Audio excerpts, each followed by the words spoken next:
I did a video recently showing an updated look with the classic foundation Dream Matte Mousse to show that I actually think it can look kind of good if you apply it differently than what we used to do in high school. And somebody requested that I do the same thing, but for an updated sort of Y2K inspired makeup look. So I'm gonna do that today. I am trying to stick to products that were around during Y2K and that I pretty much used during Y2K, the exception being the Dream Matte Mousse. I don't think this was released until the mid 2000s actually, but everything else feels very Y2K. So I'm gonna use the Dream Matte Mousse on my face.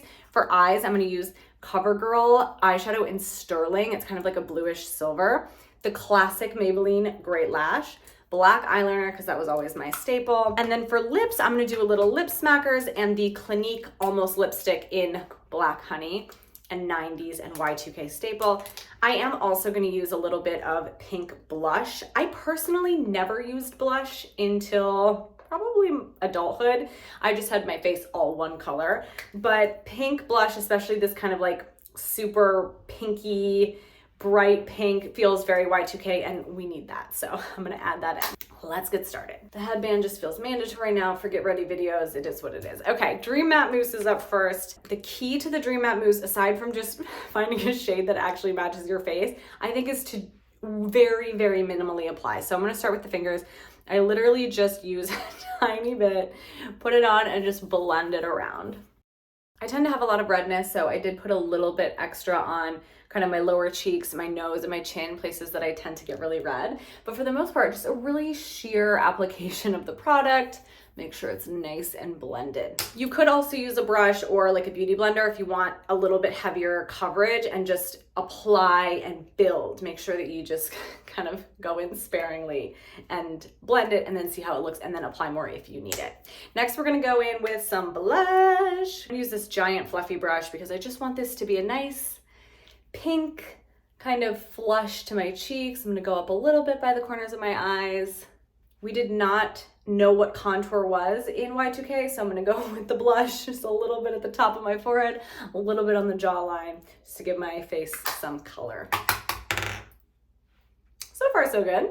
Now comes the hard part, I think, the blue eyeshadow. So back in the day, I just used this little foam applicator, went in really aggressively and like smeared it all over my eyelids. We're not gonna do that. I'm gonna use a fluffy eyeshadow brush because I want this to be kind of an even coating of eyeshadow and I'm gonna take it past the crease. So just nice and light, but I want it to go up a little bit past the crease. It's just one color across the eyelid. It's looking a little bit more blue on camera, I think because I have this ring light in my face, but just really, really keeping it very light. And then again, going from the inner corner up over the crease across the whole eyelid, just one color. That was a very Y2K thing. We just kind of blended like a shimmery or frosted color, one color over the entire lid. It wasn't until like the later 2000s we started doing the crease like really dark. So this is feeling very Y2K to me, but don't hate it. Okay, let's add some eyeliner. So the black eyeliner. When I started wearing eyeliner in early high school, like 2002, 2003, I would take this black eyeliner, waterline like crazy, like a thick line in my waterline, and then I would line all the way around my top lid as well. I didn't realize that this was making my eyes look tiny. So I'm gonna go in and I'm just gonna do the outer corners of my top lid and maybe a little bit in my waterline. We are doing Y2K, but just the outside corner. I was also a big white eyeliner girly. I've seen a lot of people wear white eyeliner now in a way that looks totally modern, totally fresh. If you wanted to, you could add a little bit of white eyeliner in the inside corners. Just use it sparingly, but it does kind of open up your eyes and make you look more alive. I'm not gonna do that personally because my white eyeliner looks like paint. So there is no sparingly with that product. All right, it's time for the classic Great Lash. Honestly, I think this mascara is pretty legit. It's not my favorite, it's not my go-to, but you know, I wouldn't be against using it. It's not the worst. I'm not gonna put mascara on my bottom lashes because for me, it usually ends up just smearing. So I'm just gonna keep it on my top. And I want this to be kind of a natural, more daytime look. All right, last but not least, lips. Starting out with a nice layer of lip smackers just to keep the lips nice and hydrated. This is cotton candy flavor.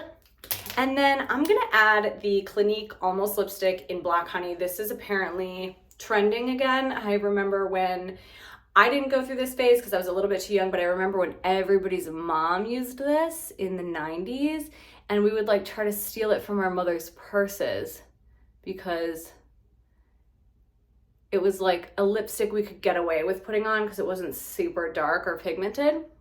It honestly, I love it, you guys. It looks good on everybody. It looks different on everybody because it's kind of sheer, so it picks up the pigment in your own lips.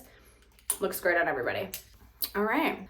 I don't hate this. I would wear this in real life. The blue eyeshadow I think is sheer enough to where it doesn't look super blue. Again, this is kind of a bluish silver. It's not a super pigmented blue. I think that's the thing that feels the most Y2K to me. The rest of it, pretty much the same as my everyday makeup, honestly. There's one finishing touch I want to add just to make it a little bit more Y2K, and that is a shimmery lip gloss. I'm gonna put this on top of the Black Honey because without it, it doesn't really have any color. This is Wet n Wild, good old Wet n Wild, and the color is called Pink Champagne. It's the perfect like Y2K shimmery, like nudie pink. So it's gonna give it a little bit of that shimmer. I have not been able to find a nice mocha frost type colored lip gloss. That was really my go-to back in the Y2K era. Granted, I was in middle school, so my mocha frost lip gloss was like Bonnie Bell Lip Lights, but you get the idea. I can't find a good one, so to replicate that, I just layer multiple things. And this Wet n Wild gloss, I have it in 3 different colors. It's $2 or maybe 3, I don't know, but it's really good. All right, that's it. Finished look, Y2K, but make it modern.